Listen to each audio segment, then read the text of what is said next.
कहानी शिव एक अनकही कुर्बानी। गांव के एक किनारे बसा था मांगी राम का छोटा सा प्यारा परिवार। मांगी राम मेहनती और ईमानदार किसान थे। उनके साथ उनकी पत्नी बानो रानी, 3 बेटे शिव, आजू, मानू और एक बेटी प्रीतो रहती थी।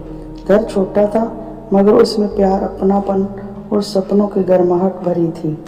एक दिन अचानक मांगी राम का देहांत हो गया।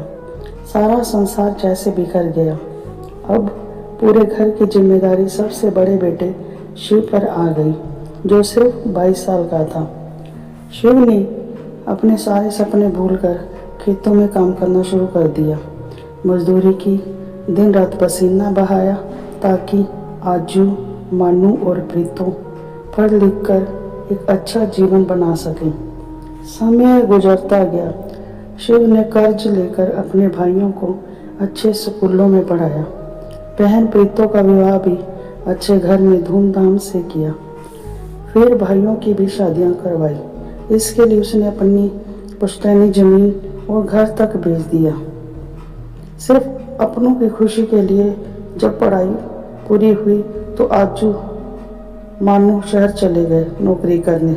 धीरे धीरे शहर की रोशनी ने उनके दिल भी बदल दिए। अब उन्हें गांव, माँ भानो रानी और बड़े भाई शिव की याद भी मुश्किल से आती थी। कभी कभार औपचारिकता में फ़ोन कर लेते थे, लेकिन दिल से रिश्ता खत्म सा हो गया।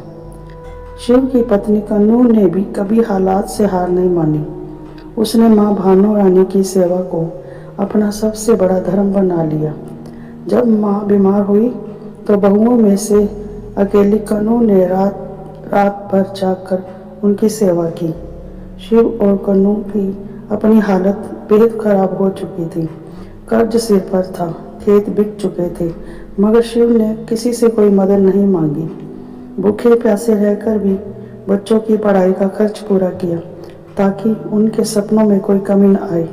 एक दिन गांव में एक आदमी आया और बोला कि आजू और मानू अब बड़े बंगलों में रहते हैं, महंगी गाड़ियों चलाते हैं, लेकिन गांव और माँ बाप का नाम लेना तक पसंद नहीं करते।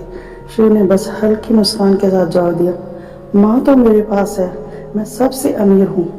आज भी शिव पुराने घर में रह रहा है। कन्नू उसके साथ है, उसका सबसे बड़ा सहारा। दोनों पति पत्नी खेतों में थोड़ा बहुत काम करते हैं और बच्चों को पढ़ाते हैं ताकि उनके भविष्य में वही दर्द न दोहराया जाए जो उन्होंने सहा।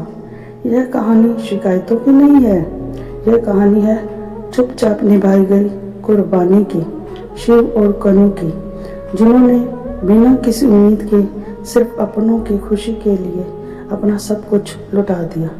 यह कहानी हमें यह सिखाती है कि जिंदगी में कभी भी बड़े भाई की कुर्बानी को नहीं भूलना चाहिए। दुख की बात तो यह है कि जब उसकी ज़रूरत खत्म हो गई तो उसके लिए किसी ने नहीं सोचा। तभी तो कहते हैं जब इस दुनिया में कोई साथ नहीं होता तब भगवान साथ होते हैं। शायद इसी भरोसे के सहारे वह आज भी जिंदगी को जी रहा है, संघर्ष कर रहा है और मुस्कुराते हुए अपने फर्ज को निभा रहा है।